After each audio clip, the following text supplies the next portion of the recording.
પવિત્ર શ્રાવણ માસની આપ સૌને હાર્દિક શુભકામના। आओ श्रावण सत्संग में जाइए ए पहला गायत्री महामंत्र आवाहन। ओम भूर्भुवः स्वः तत्सवितुर्वरेण्यं भर्गो देवस्य धीमहि धियो यो नः प्रचोदयात्। ओम त्र्यंबकं यजामहे सुगंधिं पुष्टिवर्धनं उर्वारुकमिव बन्धनान् मृत्युर्मुक्षीयमामृतात्। ओम मृत्युंजय महादेव त्राहि मां शरणागतं जन्म मृत्यु जरा व्याधि पीडितं कर्म बंधन। या देवी सर्वभूतेषु मातृरूपेण संस्थिता नमस्तस्यै नमस्तस्यै नमस्तस्यै नमो नमः। अखंडमंडलाकारं व्याप्तं येन चराचरं तत्पदं दर्शितं येन तस्मै श्री गुरुवे नमः। ओम श्री गायत्री दैवे नमः। महाकालाय नमः। ओम श्री सद्गुरु चरणकमलभ्यो नमः। ओम कुलदेवी माताभ्यो नमः। ओम श्री गायत्री दैवे नमः। आवाहयामि स्थापयामि पूजयामि ध्यायामि ततो नमस्कारं करोमि। पावन श्रावण मास में आ श्रावण सत्संग चाली रह्यो छे। अलग अलग महापुरुषों जीवन चरित्र तरफ આપણે દ્રષ્ટિ કરી રહ્યા છીએ। જીવન ચરિત્રો આપણી દિશા બદલાવે છે અને દશા પણ બદલાવે છે। પાવન શ્રાવણ માસમાં પાવન દિવ્ય ચરિત્રો વાંચવાથી જીવન દિવ્ય બની ધન્ય બને છે। તો આજે આપણે પાવન ચરિત્રોમાં નીલમાધવ વિશે જાણીશું। ભારતના પૂર્વ કિનારા તરફ સમુદ્ર કિનારે જગન્નાથપુરી નામે એક નગરી છે। ઘણા લોકો ત્યાં ભગવાનના દર્શને જાય છે। એ મોક્ષદાયિકા પુરીમાં જઈ અને પોતાનું જીવન કૃત્ય સમજે છે। અયોધ્યા, મથુરા, માયા, કાશી, કાંચી, અવંતિકા, પુરી, દ્વારવતી ચૈવ સપ્તૈતા મોક્ષદાયિકા। હજારો ભક્તો ત્યાં જાય છે। કેટલાક કામનાઓની પૂર્તિ માટે જાય છે તો કેટલાક નિસંગ જાય છે, નિસંગ બની જાય છે। સૌ ભગવાન જગન્નાથના દર્શન કરી અને કૃત્ય થાય છે, પાવન થાય છે। પરંતુ ત્યાં ગયા પછી ભગવાન જગન્નાથની મૂર્તિ જોઈ મનને ધક્કો બેસે છે। આટલું સુંદર ભવ્ય મંદિર છે, પણ અહીં લાકડાની મૂર્તિ છે અને તે પણ હાથ પગ વગરની। આવું કેમ બન્યું હશે? ભગવાનની આ પ્રકારની મૂર્તિ આવા ભવ્ય મંદિરમાં કેમ હશે? આ મૂર્તિ જીવનની ત્રણ વાતોને સમજાવે છે। તે આશ્વાસન આપે છે, આશીર્વાદ આપે છે અને જીવનમાં અદ્ભુત માર્ગદર્શન પણ આપે છે। આજથી હજારો વર્ષ પહેલા પુરીમાં ઇન્દ્રદ્યુમ્ન નામ રાજા રાજ્ય કરતો હતો। તેણે આ જગન્નાથપુરીને વસાવી હતી। કેવળ એને અગર ન હતું, પરંતુ તેની પાછળ એક ચોક્કસ યોજના કરી અને આ નગરી વસાવી હતી। અતિશય સુંદર અને મનોહારી નગરી હતી, દિવ્ય નગરી હતી। તેના ભવ્ય પ્રાસાદો અને મહાલયો ભારતની ઉત્કૃષ્ટ શિલ્પકળાની સાક્ષી પૂરે છે। રાજાને થયું કે આ સુંદર નગરી બનાવી તો ખરી, વસાવી તો ખરી, પરંતુ અહીં એક સુંદર મંદિર પણ હોવું જોઈએ। ઉત્કૃષ્ટ કલાકૃતિનો તે નમૂનો હોવો જોઈએ। લાખો રૂપિયા ખર્ચી તેણે મંદિર બંધાવવાની શરૂઆત કરી છે। ગામે ગામથી ઉત્કૃષ્ટ હોશિયાર શિલ્પીઓને બોલાવવામાં આવ્યા છે। વિખ્યાત શિલ્પીઓને બોલાવવામાં આવ્યા છે। બધાને તાકીદ કરી કે એક એવું મંદિર બાંધો કે જોનાર ઘડીભર સ્તબ્ધ બની જાય। અતિ સુંદર, ઉત્કૃષ્ટ અને અતિ અદ્ભુત મંદિર બનાવો। અને શિલ્પકારોના ટાંકણા રાત દિવસ જોયા વગર કાર્યમાં લાગ્યા। પથ્થરમાંથી સુંદર કૃતિઓનું નિર્માણ થવા લાગ્યું। એક જોતા બીજી ભૂલીએ, બીજી જોતા ત્રીજી ભૂલીએ, એવી સુંદર તે કૃતિઓ હતી। ધીમે ધીમે મંદિર તૈયાર થવા લાગ્યું। અને તેમાં સોનાના ફૂલો તથા હીરા માણિક જડવામાં આવ્યા છે. જે કોઈ મુસાફર આવે તે મંદિર જોઈને આમ ચકિત થઈ જાય, આશ્ચર્યચકિત થઈ જાય અને પુલકિત થઈ રાજાનું વર્ણન કરે. અરે વાહ રે વાહ રાજા, તે પૈસો ખર્ચી જાણ્યો, આવું સુંદર મંદિર તો ક્યાંય જોવા નથી મળતું. પ્રજાજન પણ કહેતા, રાજાએ શું મંદિર બંધાવ્યું છે, આ મંદિરના લીધે જ આપણા નગરની કિંમત વધશે, કેટલો વૈભવ અહીંયા ઠલવાયો છે. રાજાએ પોતાના જીવનનું એક મહાન કાર્ય કર્યું છે, આવતી પેઢીને તે દાખલારૂપ થશે. આ અને આવી બીજે અનેક વાતો સાંભળી રાજાની છાતી ગજગજ ફૂલાતી, અંતરમાં તે પ્રસન્ન થઈને ફરતો. એક દિવસ એક પ્રાતઃ કાળે એક બ્રાહ્મણ મુસાફર ફરતો ફરતો ત્યાં આવ્યો છે. રાજા પણ ત્યાં મંદિરમાં લાકડી લઈને ફરતો હતો, શિલ્પકારોને સૂચના આપતો હતો. આ બ્રાહ્મણે રાજા પાસે આવી અને મંદિરના ખૂબ વખાણ કર્યા છે. રાજાની કલા રસિકતા અને ઔદાર્યના ખૂબ ગુણગાન કર્યા છે. અને ધીમે રહીને પૂછ્યું, રાજા, આ તમારું મંદિર તો અતિ સુંદર છે, અજોડ છે, પરંતુ આમાં મૂર્તિ કોની બેસાડશો? રાજા થોડો ઝંખવાણો પડ્યો. આખરે એણે કહ્યું, આજ સુધી મારા મનમાં એક જ વિચાર ચાલતો હતો કે ઉત્કૃષ્ટ મંદિર બંધાવો, તેની અતિ સુંદર કલાકૃતિ હોય અને લોકો એકી અવાજે તેના ગુણગાન કરે. કઈ મૂર્તિ બેસાડવી એનો તો મેં વિચાર જ નથી કર્યો, પરંતુ મનમાં એક જ લગન હતી કે એવું સુંદર મંદિર બાંધીશ કે કોઈ પણ દેવી દેવતાને અહીંયા વસવાટ કરવાનું મન થાય. ત્યારે મુસાફરે કહ્યું છે, રાજા, હું ઘણો ફર્યો છું, આવું સુંદર મંદિર મેં ક્યાંય જોયું નથી, અને આ મંદિરને યોગ્ય એક જ મૂર્તિ છે અને તે નીલ માધવની. તે અહીંયા મંગાવો અને તેની પ્રતિષ્ઠા કરો. પરંતુ તે મૂર્તિ મળશે ક્યાં? રાજાએ પૂછ્યું. ત્યારે મુસાફરે કીધું છે, અહીંથી દૂર નીલાચળ પર્વત ઉપર તે નીલ માધવની મૂર્તિ મળશે.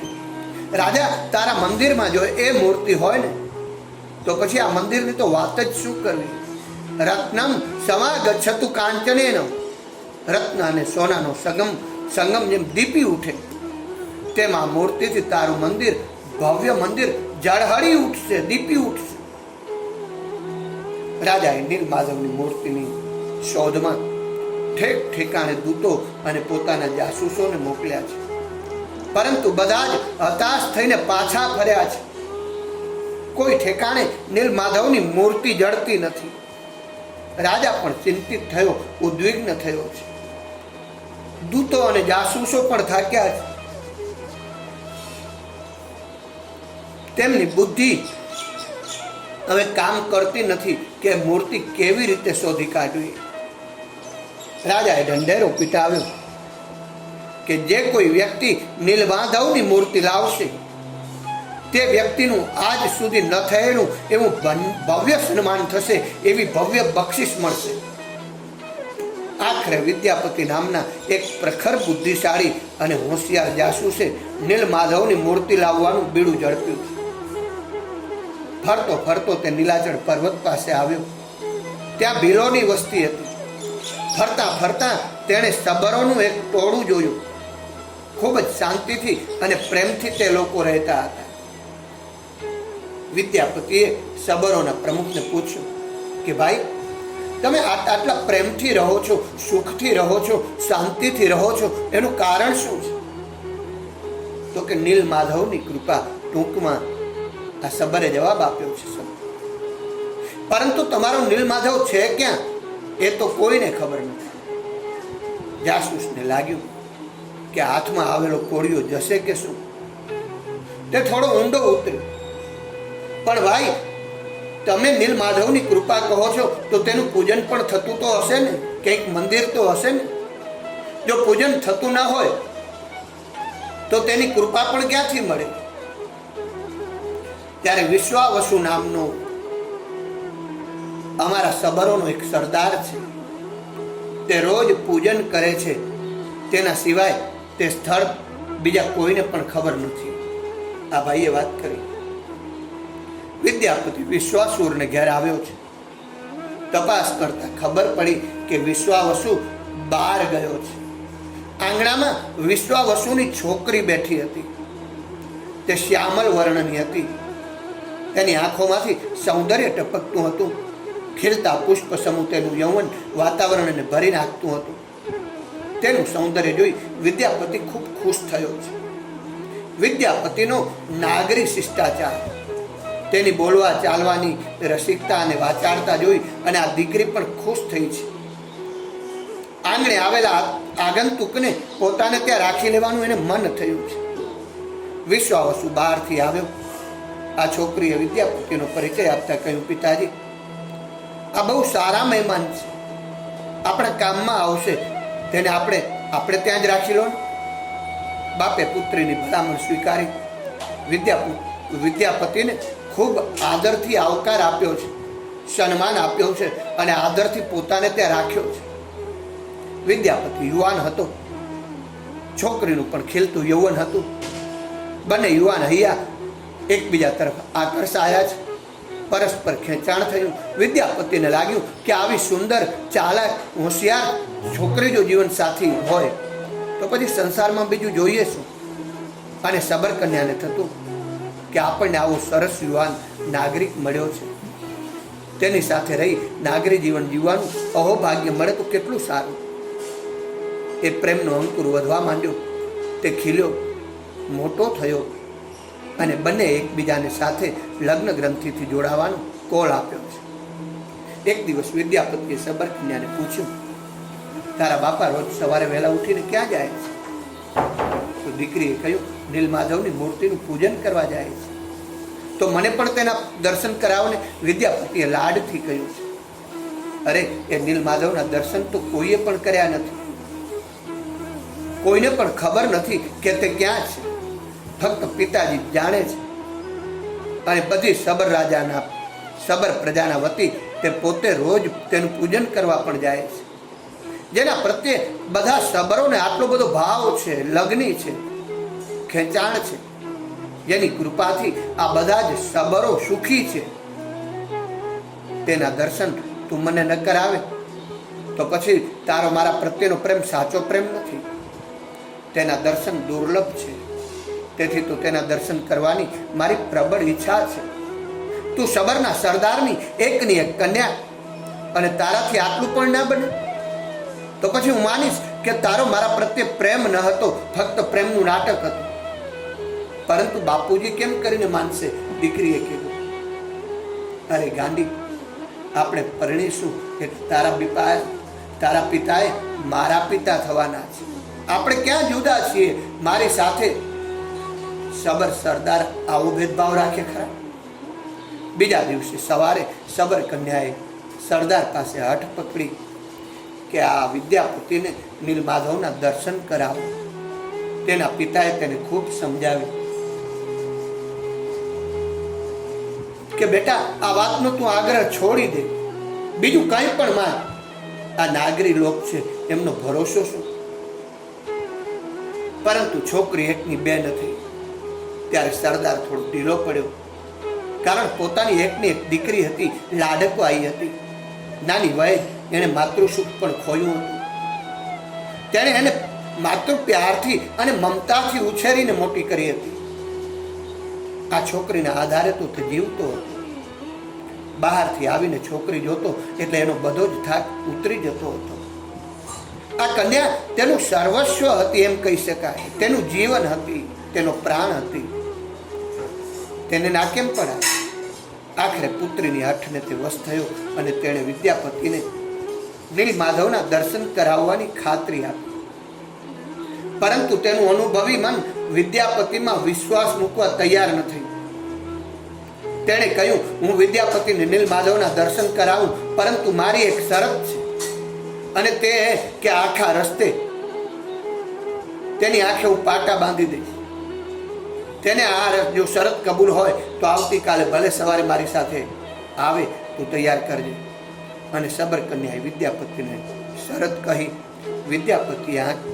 વિદ્યાપતિએ કહ્યું, કોઈ વાંધો નહીં, આંખે પાટો બાંધવામાં મને વાંધો શું છે? મારે તો નીલમાધવના દર્શન કરવા છે, અને એ દર્શન થઈ જાય બસ. બીજે દિવસે સવારે વિદ્યાપતિની આંખે પાટો બાંધી વિશ્વાવસુ પોતાની સાથે નીલમાધવના દર્શને લઈ ગયો છે. પરંતુ વિદ્યાપતિ પણ પાકો જાસૂસ હતો. એણે પોતાના ખિસ્સામાં રાઈના દાણા રાખ્યા હતા અને આખે રસ્તે વેરતો વેરતો વિશ્વાવસુની પાછળ પાછળ ચાલતો. બંને એક મોટી ગુફા પાસે આવ્યા. ગુફામાં દાખલ થઈ વિશ્વાવસુએ વિદ્યાપતિની આંખે પાટો બાંધેલો હતો તે ખોલી નાખ્યો, અને એકાએક જ્યાં પાટો ખોલ્યો ત્યાં 12 સૂર્યના તેજથી જળહળાટ થતી ઇન્દ્ર નીલમણીની નીલમાધવની મૂર્તિ તેની સામે દેખાઈ છે. વિદ્યાપતિ તો દિગ્મૂઢ આશ્ચર્યચકિત બની અને મૂર્તિને જોઈ જ રહ્યો છે. બંને મૂર્તિના દર્શન કર્યા, પરંતુ વિદ્યાપતિનો જુદો જ ભાવ હતો. વિશ્વાવસુએ જોયું કે વિદ્યાપતિની આંખમાં ભક્તિભાવ નથી, પરંતુ તેની આંખમાં લોભ છે, સ્વાર્થ છે. તે ભગવાનના દર્શન કરી કૃતાર્થ થવા આવ્યો નથી, પરંતુ કંઈક જુદા જ ઉદ્દેશથી આવ્યો છે, કંઈક જુદા જ ભાવથી આવ્યો છે. તેણે વિદ્યાપતિનું કાન પકડીને કહ્યું કે તું અહીં ભગવાનના દર્શન કરવા નથી આવ્યો, પરંતુ કોઈ બીજા જ હેતુથી આવ્યો છે. હવે તને અહીંથી જવા દેવામાં નહીં આવે. આમ કહી અને તેને એક ગુફામાં પૂર્યો છે. શબરકન્યાને ખૂબ દુઃખ થયું. તેણે વિદ્યાપતિને શોધવા માટે ખૂબ મહેનત કરી, પરંતુ તેની બધી જ મહેનત વ્યર્થ ગઈ. આખરે 3 દિવસ પછી તેને વિદ્યાપતિની ભાળ મળી છે. ચૂપકીદીથી તે વિદ્યાપતિ માટે ખાવાનું લઈ જવા લાગી છે. એક દિવસ શબરકન્યાએ વિદ્યાપતિને પૂછ્યું, તું મને પરણતો કેમ નથી?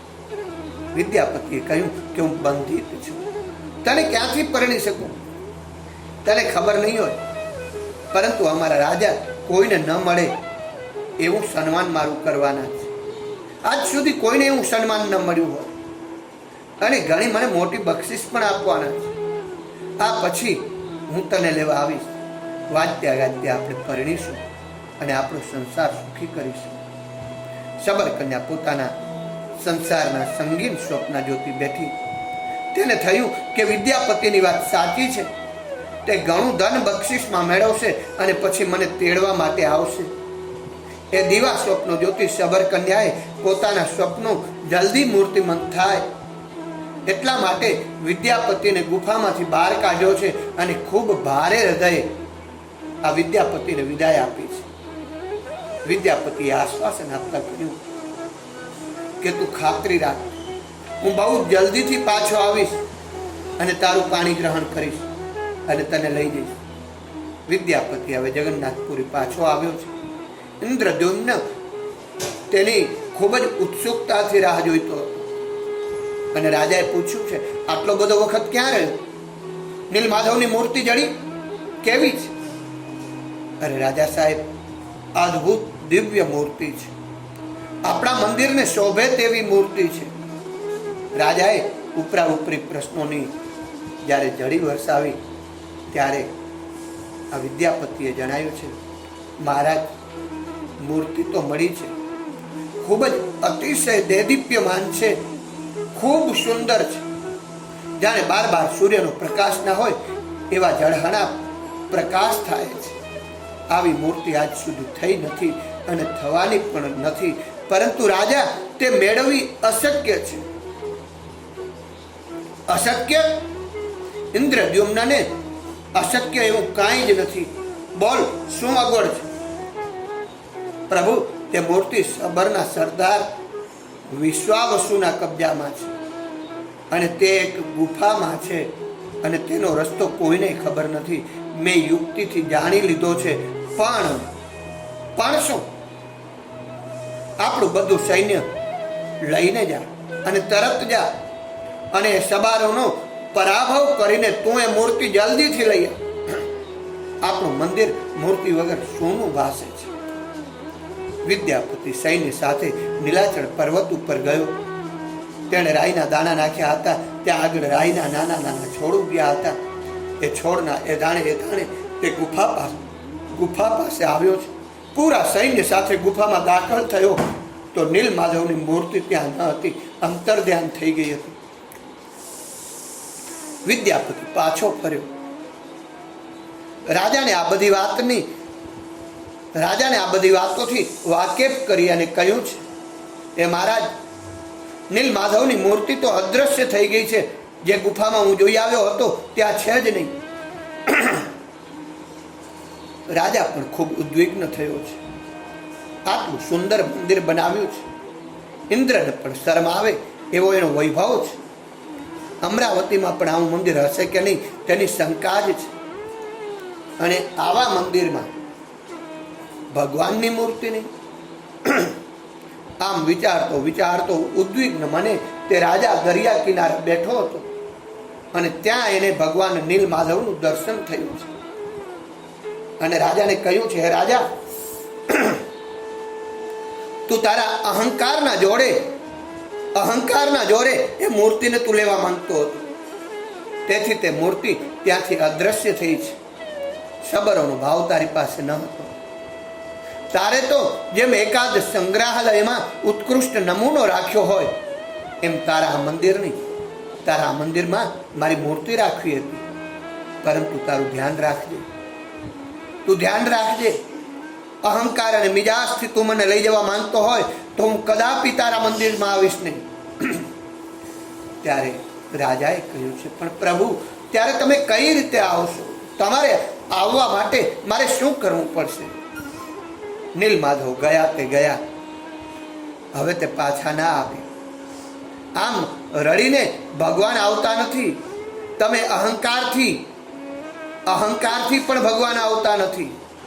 જગન્નાથને તારા મંદિરમાં લાવવા હોય તો તું એવું કામ કર, તારો વૈભવ એવી રીતે વાપર, તારી સંપત્તિ એવી રીતે વાપર કે જેનાથી શ્રદ્ધાહીન, ભક્તિહીન, દીન, દુબળા, લાચાર, નિર્બળ લોકોમાં શ્રદ્ધા નિર્માણ થાય, તેનામાં ભક્તિ આવે, તેઓ ઓજસ્વી, તેજસ્વી, વર્ચસ્વી બને. આવા રડતા, દુર્બળ, નિસ્તેજ ખોખામાં રહી ભગવાનને પણ કેટલી મૂંઝવણ થતી હશે. તેમને શું થતું હશે તેની તને કલ્પના પણ છે. માટે હે રાજા, તું યજ્ઞ કર. ઇન્દ્રદ્યુમ્નને પોતાની ભૂલ સમજાઈ છે. તેને થયું કે હું જગતનો સર્વ સિદ્ધાંત ભૂલી ગયો હતો. જેમ રડતાને આંગણે આવવાની ભગવાનને ફુરસદ નથી, તેમ મનોન્મત થયેલા અહંકારીને ત્યાં પણ પ્રભુ ક્યારેય પધારતા નથી. ભગવાન પાસે રડતા જાઓ તો ભગવાનને સાંભળવાની ફુરસદ નથી. આપણને રડતા જોઈ ભગવાન વધુમાં વધુ એકાદ ચોકલેટ આપણી ઉપર ફેંકી દે, પણ તે કઈ દોડતા આપણે આંગણે ના આવે. જગતનો એ ચિરંતન સિદ્ધાંત છે કે ભગવાનને નોતરાની જરૂર નથી. નોતરા સાથે આવે તે માણસ અને વગર નોતરે આવે તે ભગવાન. અને માનવી એવું કામ કરવા લાગે, એવું દિવ્ય જીવન જીવવા લાગે કે તે જોઈને ભગવાનને આવ્યા વગર છૂટકો ના પડે. આ ભવ્ય મંદિર જેમનું તેમ પડી રહ્યું, ભગવાનનો આદેશ માથે ચડાવી હવે ઇન્દ્રદ્યુમ્ન રાજાએ યજ્ઞો આદર્યા છે. યજ્ઞ એ યજ ધાતુ ઉપરથી બનેલો શબ્દ છે. યજ દેવ પૂજા, સંગતિ કરણમ, મૈત્રી કરણમ.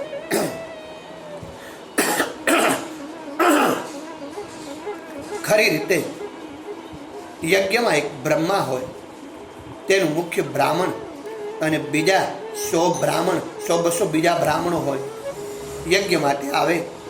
સવારે 3:30 વાગે ઉઠી ચિત્ત એકાગ્ર કરી સૂર્યોદય પહેલા પ્રાતઃ સંધ્યાથી પરવારી આ બ્રાહ્મણો યજ્ઞ કરવા બેસતા.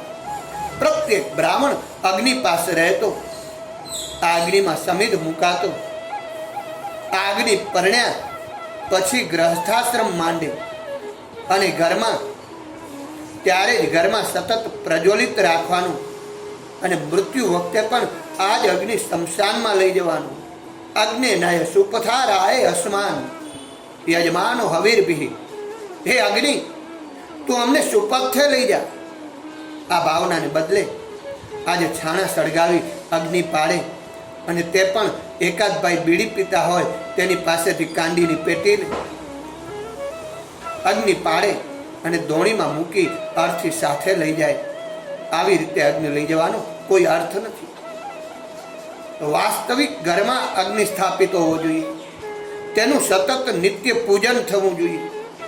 જિંદગી સુધી તેની પૂજા કરી તે તેજસ્વી અગ્નિને અંતકાળ સમયે સાથે લઈ જવો જોઈએ, સ્મશાનમાં સાથે લઈ જવો જોઈએ. એ ભાવના આજે લુપ્ત પ્રાય થઈ છે અને દોણીમાં નવો અગ્નિ સળગાવીને લઈ જાય છે. સાપ ગયા પછી લીસોટા માત્ર રહ્યા છે. યજ્ઞ ચાલતો હોય અને આજુબાજુના લોકો આ અગ્નિના અને એકત્રિત બ્રાહ્મણોના દર્શન કરવા માટે એકઠા થાય. તેજસ્વી ઓજસ્વી બ્રાહ્મણો અને અગ્નિ પણ તેજસ્વી બંનેનું આગંતુક દર્શન કરે. ભગવાનના બે મોઢા, એક મોઢું અગ્નિ અને બીજું મોઢું બ્રાહ્મણ, એ બંનેના દર્શન કરી લોકો કૃત્યાર્થ થાય. લગભગ 8:30 વાગે જે મુખ્ય બ્રાહ્મણ બ્રહ્મા હોય તે એકત્રિત થયેલા લોકોને સહજીવનના સામૂહિક જીવનના પાઠ શીખવાડે, તેજસ્વી જીવન જીવવાનો ઉપદેશ આપે. અગ્નિની સ્વાહા અને સ્વધા શક્તિ ઉપર સુંદર મજાના પ્રવચનો આપે, લોક જાગૃતિના પ્રવચનો આપે, જનજાગૃતિના પ્રવચનો આપે. અને આ આખું દ્રશ્ય અતિશય હૃદયંગમ હોય, દિવ્ય હોય. બપોરે જમ્યા પછી બધા બ્રાહ્મણો આજુબાજુના 2-4 માઇલ દૂર આવેલા ગામોમાં જાય. કેવું જીવન જીવવું તે લોકોને સમજાવે, કઈ રીતે જીવન જીવવું તે લોકોને સમજાવે. અને એ રીતે આપણી આખી ભારતીય દૈવી સંસ્કૃતિને ઊભી કરે. રાત્રે આવતા મોડું થાય તેથી તેઓ જમે નહીં. આમ એક ટાણાની પ્રથા ઊભી થઈ. મહિનો આવા યજ્ઞો ચાલે.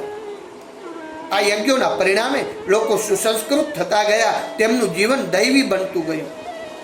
યજ્ઞ વિશે આપણી સમજ એવી છે કે ખરડો બનાવીને પૈસા ભેગા કરવા, મંડપ બાંધવો અને અગ્નિમાં સ્વાહા સ્વાહા કરી અને બ્રાહ્મણોને બેસાડી મૂકવા. અમુક મણ ઘી વાપર્યું, અમુક સામગ્રી વાપરી એટલે થઈ ગયો યજ્ઞ. આમ આજે આ યજ્ઞોનું વિકૃત સ્વરૂપ આવ્યું છે. 8:30-9 વાગે બ્રાહ્મણો ભેગા થાય. 9-10 વાગે જરા જોમ લાવવા ચાય પાણી પીએ. અગ્નિમાંથી તેમને તે જોમ મળતું નથી એટલે કરે પણ શું બિચારા. 2-3 વાગ્યા સુધી યજ્ઞ ચાલે. જમે અને થાકીને સૂઈ જાય. આવા યજ્ઞોથી જીવન ક્યાંથી તેજસ્વી બને, ક્યાંથી ઓજસ્વી બને, ક્યાંથી વર્ચસ્વી બને? રાજાએ યોગ્ય રીતે આવા 100 યજ્ઞો કર્યા. 500 બ્રાહ્મણો તેણે યજ્ઞોમાં રોકી રાખ્યા. આ યજ્ઞોના પરિણામે લોકોના જીવન ભક્તિમય બન્યા છે, દિવ્ય બન્યા છે, દૈવી બન્યા છે. લોકો તેજસ્વી જીવન જીવવા લાગ્યા છે. તેમનું ભાવ જીવન, પ્રેમ જીવન પુષ્ટ થતું ગયું છે. રાજાએ નક્કી કર્યું કે હું ભગવાનને બોલાવીશ નહીં. હવે તેને જ્યારે આવવું હોય ત્યારે આવે. મહાન કર્મયોગ છતાં પણ શાંતિથી રાજા ભગવાન પધારવાની રાહ જોતો બેઠો છે. જેને બોલાવવા હોય તેની ખાસિયત જાણી લેવી જોઈએ. અને આ ભગવાનની ખાસિયત કહે કોણ? ઋષિઓએ અને સંતોએ અનુભૂતિ લીધી હોય તે ભગવાનની ખાસિયત કહી શકે છે. અને તેઓ કહે છે કે નોતરું આપવાથી ભગવાન નથી આવતા. ઇન્દ્રદ્યુમ્ન રાજાએ ભગવાનની આ ખાસિયત જાણી લીધી અને આટલો મહાન દૈવી કર્મયોગ કર્યો છે. હજારો લોકોના જીવન દૈવી, તેજસ્વી, ઓજસ્વી બનાવ્યા છે. છતાં પણ ભગવાન હવે તમે ક્યારે આવશો આવી ઈચ્છા પણ વ્યક્ત નથી કરી. રાજાની પ્રશંસા કરવાનું મન થાય છે. તેને જીવનમાં કરેલા કર્મયોગ, જીવનમાં લાવેલી પવિત્રતા અને પાવન કરેલા હજારો અંતઃકરણ જોઈ આજે ભગવાન ખુશખુશાલ થયા છે. રાત્રે તેને ઊંઘમાં સ્વપ્ન આવ્યું કે આ અઠવાડિયામાં આ દરિયા કિનારે એક મોટું ઝાડ તણાતું આવશે અને તેના ઉપર શંખ ચક્ર ગદાની આકૃતિ કંડારેલી હશે. તેમાંથી તું મૂર્તિ બનાવજે. 2-3 દિવસ પછી શબર દીપમાંથી એક મોટું થડ તણાતું એ નદી કિનારે આવ્યું.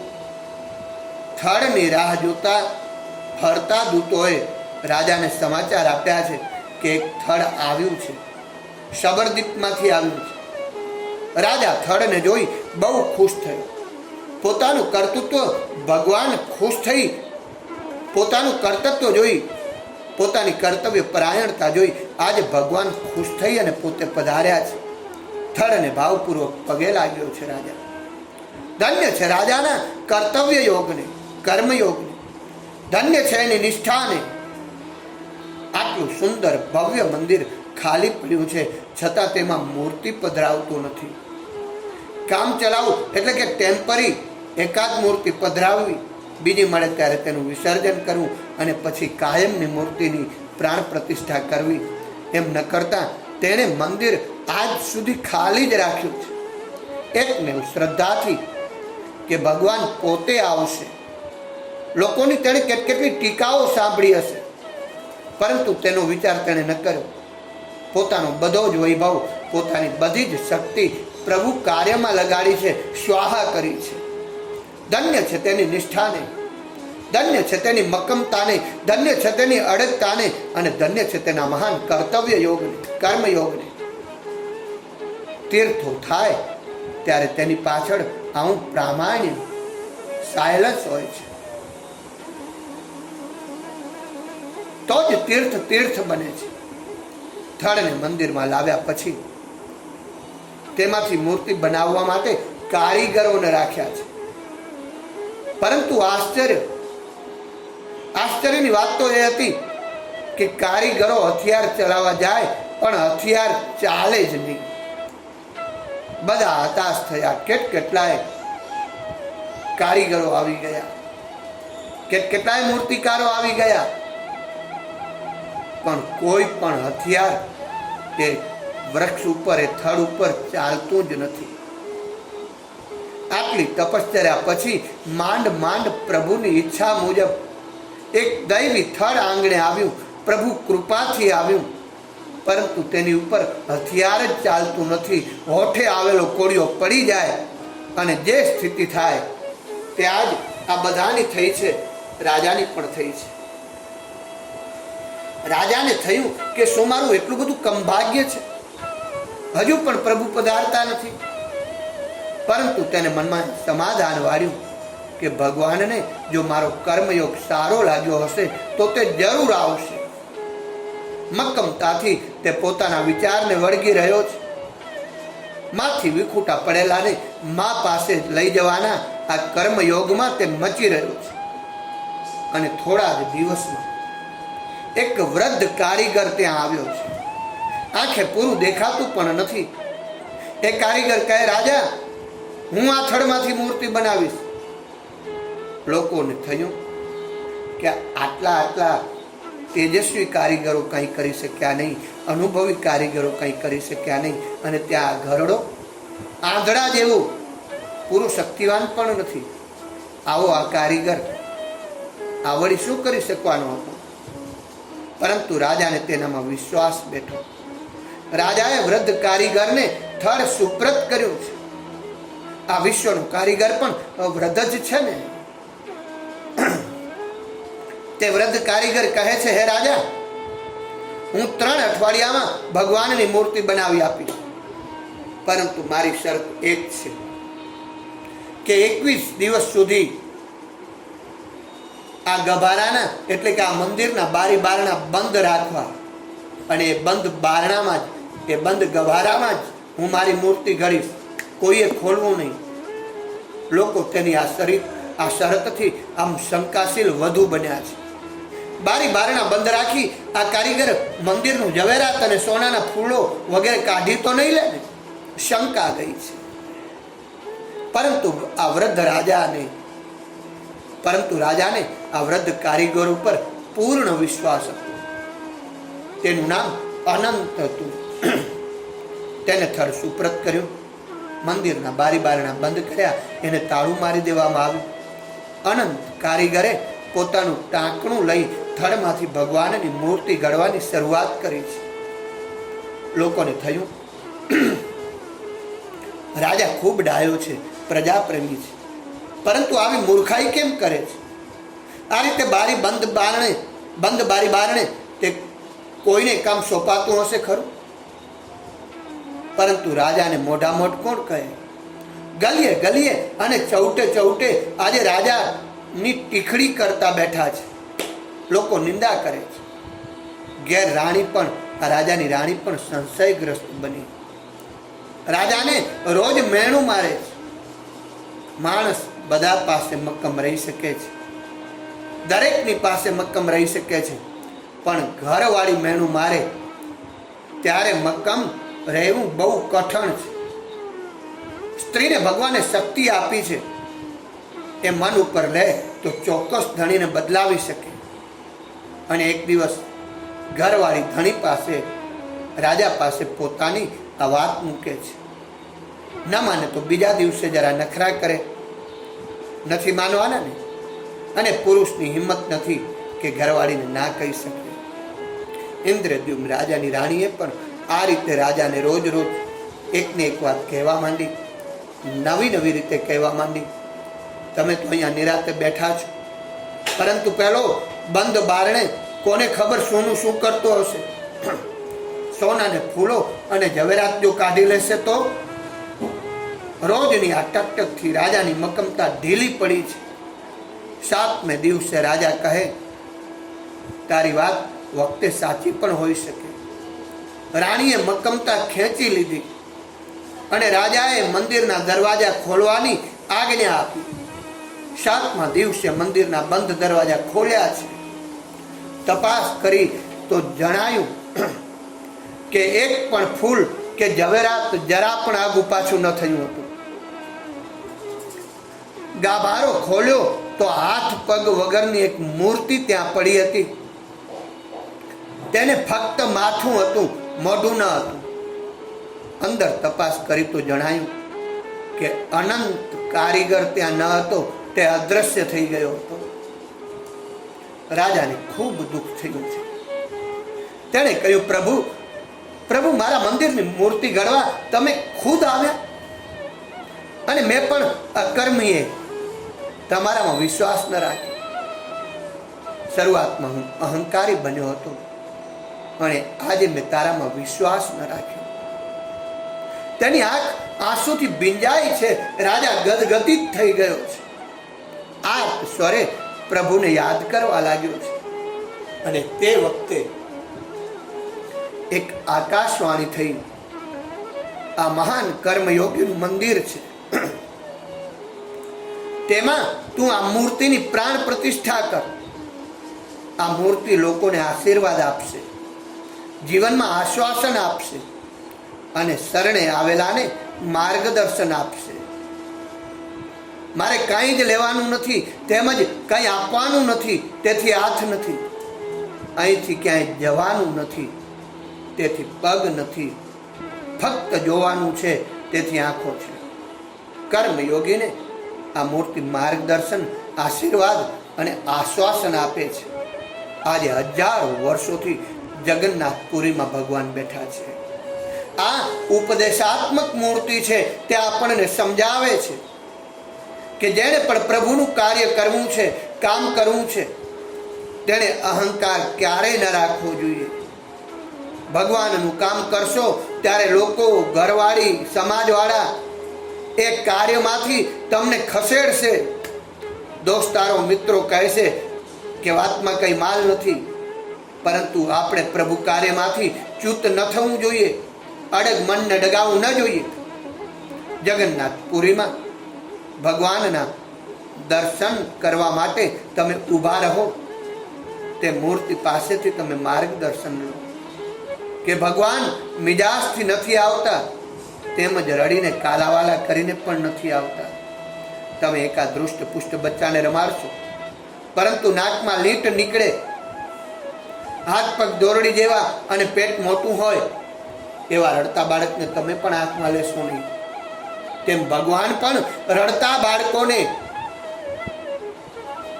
ચીસો પાડતા બાળકોને કે માણસોને તે લેતા નથી, ક્યારેય નથી લેતા. વધુમાં વધુ તે લાંબે રહીને એકાદ બિસ્કિટ આપશે, એકાદ ચોકલેટ આપશે, એથી વધુ કાંઈ નહીં આપે. જગન્નાથપુરીની આ દિવ્ય મૂર્તિ માનવ માત્રને માર્ગદર્શન આપે છે કે તમે એવું વિશ્વાત્મક જીવન જીવો, વિશ્વાસાત્મક જીવન જીવો કે ભગવાનને લાગે કે આના જીવનમાં જઈ અને લે હું થાક ઉતારી આવું.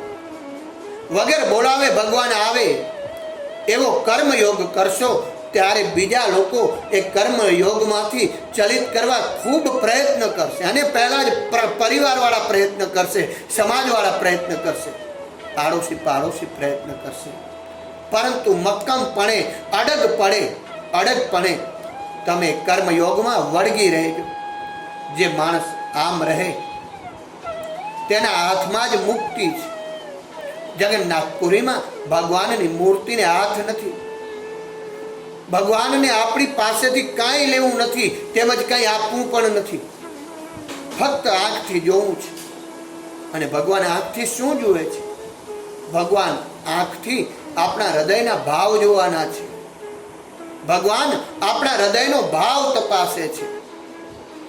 જગન્નાથપુરીનો ભૂગવતો સાગર જુઓ, તેના દર્શન કરો. સોમનાથ તીર્થભૂમિમાં પણ જેમ સાગર છે તેમ અહીંયા પણ દિવ્ય સાગર છે. તે સિવાય બીજે ક્યાંય જોવા મળતો નથી. મંદિરના દર્શન કરતી વખતે ભૂગવતા સાગરના પણ દર્શન કરજો. અને આ બંનેની પાછળ ઊભા રહેલા એ કર્મયોગી ઇન્દ્રદ્યુમ્ન રાજાને પણ ન ભૂલતા. તે ભૂલશો તો તમને પાપ લાગશે, ટિકિટના પૈસા પણ ફોગટ જશે, તમારી યાત્રા ફળશે નહીં. જે કર્તૃત્વ અને પ્રેમને કારણે ભગવાન લાકડા રૂપે આવ્યા તે ભૂલાય જ કેમ? આમ ઇન્દ્રદ્યુમ્ન રાજાનું ચરિત્ર ખરેખર મહાન કર્મયોગીનું ચરિત્ર છે. પ્રભુ કાર્યને માટે અંતઃકરણમાં કરવરાટ રાખશો, તેજસ્વી જીવન જીવશો, કર્મયોગીનું આચરણ કરશો તો ભાવ વિના અંતઃકરણથી જગન્નાથ તમારી રાહ જોશે. કર્મયોગીએ નીચે આવેલા ભગવાન, કર્મયોગીઓને નીચે લાવેલા આ ભગવાન તમને જરૂર મોક્ષ આપશે. મુક્તિ જોઈએ છે ને, તો ભગવાન મુક્તિ આપશે. કર્મયોગથી અંજાઈ જઈ તેજસ્વી જીવન જોઈ, ભાવભીનું અંતઃકરણ જોઈ તમારી પાસે ભગવાન દોડતા આવશે. આવું જીવન જન્માંતરે પણ થાય તેવી પરમ કૃપાળુ પ્રભુને પ્રાર્થના. અને એટલે જ સ્વાધ્યાય પરિવારમાં ગીત કહ્યું છે, એ ગીતમાં, એ ભાવ ગીતમાં કહ્યું છે, તને આપે આલિંગન ભગવાન, એવું જીવન તું જીવજે યુવાન. સુખ મળે દુઃખ મળે હિંમત ન હારજે, નિષ્ઠા અભંગ તારી કર્તવ્ય રાખજે, તારી બુદ્ધિ બનેલા ગુલામ, એવું જીવન તું જીવજે યુવાન. જેમ જગન્નાથપુરીની યાત્રા પૂરી થશે તેમ જીવન યાત્રા પણ પૂરી થશે. પણ સાચા અર્થમાં આપણું જીવન યાત્રા બને અને યાત્રાના અંતે મુક્તિ મળે, એ જ એકમેવ અભિલાષા.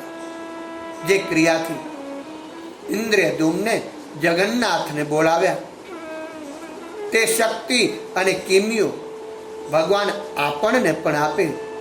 અને ઇન્દ્રદ્યુમ્ના જેવા આપણે કર્મયોગ કરી આપણે પણ પ્રભુના લાડકા બનીએ, પ્યારા બનીએ, ગમતા થઈએ. એ જ પવિત્ર શ્રાવણ માસની આ દિવ્ય ચરિત્રની આપ સૌને શુભકામના. આ દિવ્ય ચરિત્ર નીલમાધવનું દિવ્ય ચરિત્ર ભગવાન શ્રી કૃષ્ણના ચરણોમાં, ભગવાન સદાશિવના ચરણોમાં, ભગવાન સીતારામના ચરણોમાં નિષ્કામ ભાવે શ્રી કૃષ્ણાર્પણ કરીએ છીએ. આપ સૌને પણ વિનંતી કરું છું કે અદ્ભુત આ દિવ્ય ચરિત્ર ભગવાન નીલમાધવનું જ્યારે નિષ્કામ ભાવે ઋષિ સંદેશના માધ્યમથી આપ સૌ પાસે પહોંચ્યું છે, ત્યારે આ દિવ્ય ચરિત્રને આપ માત્ર સાંભળી ન રાખતા એને પોતાના સ્નેહી સ્વજન ગ્રુપ સર્કલ અરે જનજનમાં ફોરવર્ડ કરી દૈવી સંસ્કૃતિ, ઋષિ સંસ્કૃતિ, સતયુગી સંસ્કૃતિ લાવવામાં સહભાગી બનશો. એ જ અપેક્ષા સહ પવિત્ર શ્રાવણ મહિનો આપ સૌના માટે સુખ શાંતિદાયી, આનંદદાયી, વિકાસદાયી, સ્વાસ્થ્યદાયી તેમજ કોરોના મુક્તદાયી બન્યો રહે તેવી ભગવાન સદાશિવના ચરણોમાં ઋષિ સંદેશની શુભકામના. અસ્તુ. જય શ્રી કૃષ્ણ. જય સિયારામ.